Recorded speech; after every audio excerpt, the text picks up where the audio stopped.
Bríet, fyrsti heimaleikurinn hjá þér fyrir Njarðvík, þetta gekk ágætlega? Já, það var rosa skemmtilegt. Það var mikið stemming í húsinu og já, það var rosa skemmtilegt, ég veit ekki. Það var svona, auðvitað fyrir upp og niður og eitthvað, en þetta var rosa gaman eitthvað. Og svo allir með og skemmtilega, já, vera í Njarðvík heldur en hinum megin. Sárt tap í fyrstu umferð, þið komið sterklega tilbaka eftir það. Hvað svona var það á bak við þennan sigur sem að gera þetta að koma? Við fórum svakalega mikið við vörn í vikunni og við vorum bara ekkert búin að fara yfir það.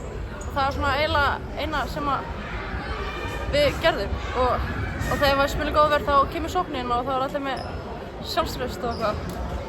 Þetta spilast vel fyrir. Það skora ekki nema 61 stig, þannig að þetta leikplani á Rúnari hefur bara svínvirkað. Já, svakalega. Bara Rúnar með þetta alveg upp á 100 sko. Maður þurfum bara að fylgja öll sem maður segir, þá gerir þetta aftur eins og það gerist í fyrra.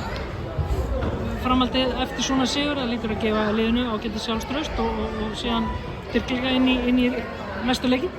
Já, það gefur okkur sjálfstraust en við eigum svolítið ekki fara of hátt upp þá þurfum við bara að fingra hlutum okkar. Við þurfum bara að taka góða þessu leik og koma með í næsta leik og bæta á það. Takk fyrir þetta, Bríet. Takk.